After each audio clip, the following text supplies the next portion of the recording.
but I gave everything that I had. I worked very, very, very hard. Many times I felt that I didn't maybe have the talent of other riders, but by working hard, I reached quite a high level.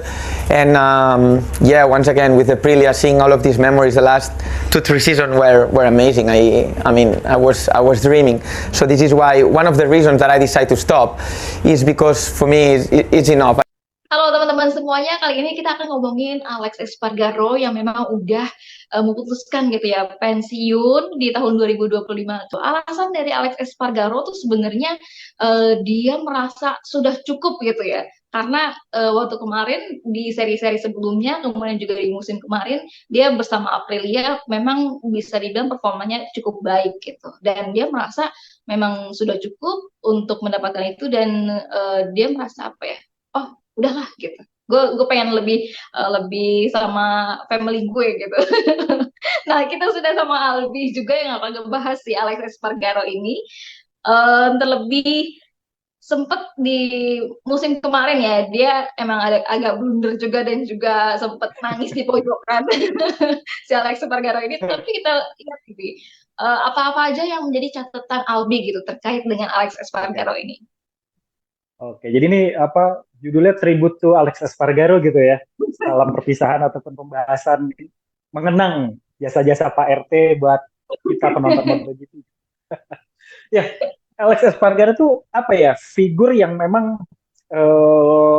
dia ada, tapi bagi beberapa fans MotoGP mungkin nggak terlalu terlihat gitu. Tapi bagi kita yang udah nontonin MotoGP mulai dari lama, khususnya dari era 2012 sampai dengan saat ini, mungkin nama Alex Espargaro ini udah sering kita lihat bagaimana sepak terjangnya dan juga bagaimana perjuangan dia untuk bisa sampai ke top level gitu, sampai di puncak karirnya di tahun 2024 ini sampai akhirnya dia memutuskan buat pensiun nih.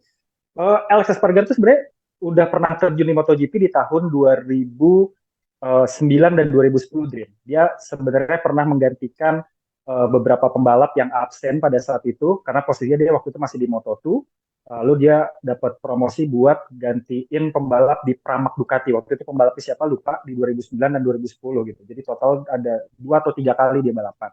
Akhirnya di 2011 dia balik lagi ke Moto2 dan di 2012 jadi comeback-nya Alex Espargaro buat masuk ke balapan MotoGP, kelas MotoGP. Tapi pada saat 2012 itu kan kalau misalnya kita ingat bersama, pamornya MotoGP itu lagi agak redup sedikit gitu, kayak mulai lesu setelah Casey Stoner menyatakan pensiun, Rossi pindah ke Ducati, nggak pernah menang segala macam.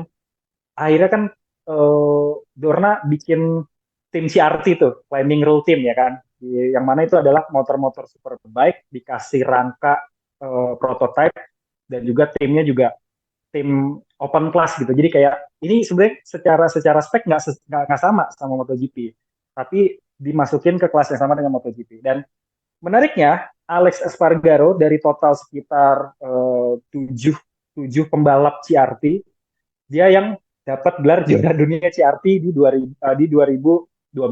Berlanjut di 2013 juga dia akhirnya meraih gelar juara CRT lagi. Walaupun kayak ini tim apa sih gitu, disepelein gitu kan baik sama pembalap MotoGP-nya, sama fans MotoGP-nya apalagi. Karena beberapa kali kan kalau kita lihat tim CRT itu overtake terus ya, misalnya pembalap paling depan tuh udah overlap terus dan cenderung mengganggu gitu. Sampai akhirnya di 2016 Suzuki masuk lagi, comeback lagi ke MotoGP, dia masuk ke tim pabrikan. Ya di situ juga kita lihat prestasinya juga nggak sebagus itu ya Dream ya. Dia temenan sama Maverick Vinales yang lebih bersinar pada saat itu, dan akhirnya dia cuma 2 tahun doang, dan akhirnya dia pindah ke Gresini Aprilia Racing nih di 2018 ya, kalau nggak salah di 2018. Nah, sampai akhirnya dia ngebangun Aprilia sampai akhirnya Aprilia lepas dari Gresini dan bisa mandiri. Kita baru lihat pesonanya Pak RT ini, bocah tua nakal ini di 2022 ya kan.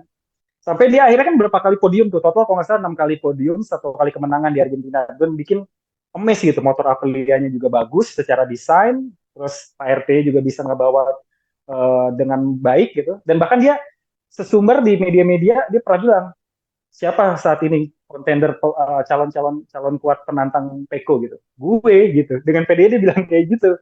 Dan apa ya, itu bisa jadi kayak dia mulai menemukan jati dirinya dia, mulai menemukan dirinya itu sebagai siapa itu di 2022. Walaupun sempat kalau misalnya Satria ingat di Catalunya di home race dia udah posisi satu, tapi akhirnya dia salah ngitung jumlah lap, dia selebrasi duluan gitu, padahal masih sisa satu lap. Itu apa namanya, kan kita lagi ngejagoin dia banget tuh pas lagi di 2022, apalagi di Catalunya dia udah mimpin balapan cukup panjang, gap sama pembalap di belakangnya juga jauh, terus tau dia selebrasi gitu. Kita juga kaget, bendera checker flag belum dikibarin gitu, terus masih tersisa 2 lap lagi gitu kan. Terus dia selebrasi, enggak, dia pertama pelanin motor terus selebrasi gitu. Kirain tuh kayak, wah ada masalah nih sama motornya gitu. Tapi ternyata dia nengok ke belakang dia masih bisa gas lagi kan. Ternyata dia setelah hitung lap dan dia pas masuk pedok tuh malu banget, mukanya merah sampai tutup muka gitu. Tapi kalau kita ingat lagi di 2023 akhirnya dia bayar utang tuh Dream. Di Catalunya dia akhirnya finish pertama dan dia bilang gue mau balas balas balas dendam di tahun lalu, bayar utang di tahun lalu, rasa malu tahun lalu akhirnya sudah bisa dilunasi di tahun 2023 kemarin. Jadi Pak RT itu apa ya? Dia jadi figur yang paling tua kan di 2024 ini dan dia jadi pembalap terakhir kelahiran 80 yang ada di grid MotoGP. Sisanya kan sekarang udah mulai era 90-an kan. Johan Zarco yang paling tua sekarang kelahiran 90.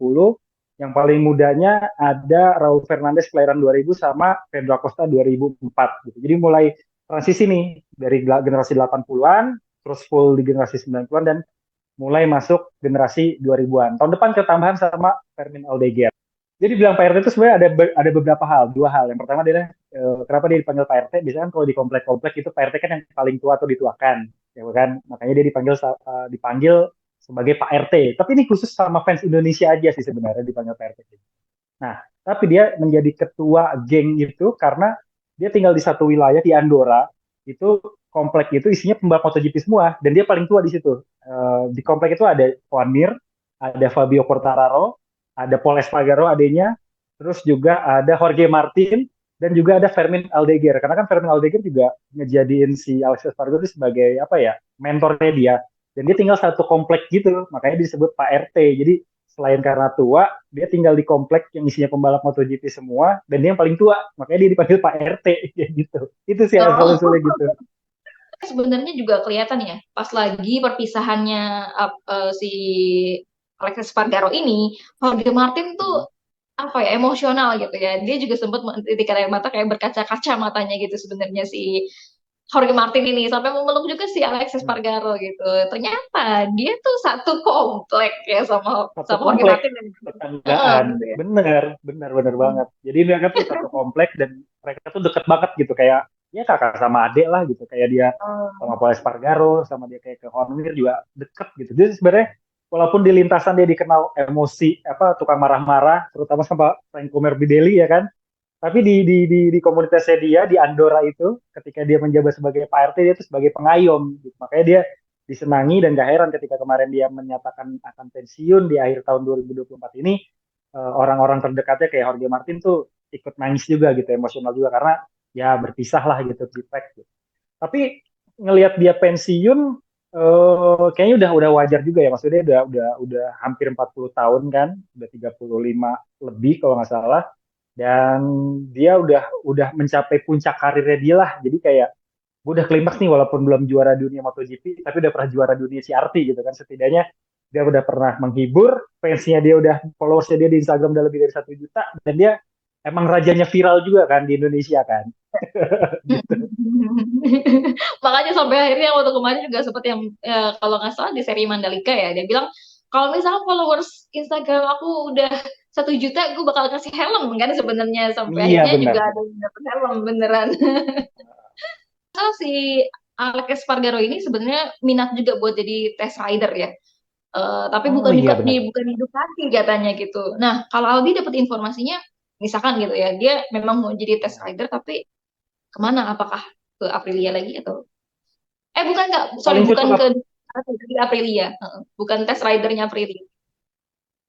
Oke, walaupun dia bukan jadi tes rider Aprilia, tapi sebenarnya dia yang paling cocok di Aprilia. Karena dari 2017 dia di Aprilia sampai sekarang yang ngembangin motor itu sebenarnya Alex Espargaro gitu. Tapi kalaupun dia bukan di Aprilia, harapan ya Alex Espargaro bisa berkontribusi dengan pengalamannya dia dengan skillnya dia bisa berkontribusi buat pabrikan-pabrikan Jepang yang saat ini lagi tertinggal, entah itu Yamaha ataupun Honda gitu ya. Tapi kayaknya sih kalau kita ngelihat dari apa namanya kedekatan, dia kemungkinan akan jadi test rider Yamaha karena ada Fabio Quartararo yang juga masih tetanggaan sama dia di Andorra, berada di situ dan menggeser posisinya Carl Crutchlow yang juga udah jenuh katanya buat jadi test rider di Yamaha. Kemungkinan sih gitu. Oke, kita berharap terbaik buatnya si Alexis Spargaro. Yes. Semoga dia punya Amin. waktu luang bersama keluarganya. Semoga aja. Oke, terima kasih Albi untuk informasinya, untuk tribute to Alex Espargaro ini. Nanti kita akan balik lagi ya di informasi-informasi lainnya seputar MotoGP. Oke, bye-bye semuanya. Oke, thank you Sadrina. Thank you semua yang udah Ya. nonton.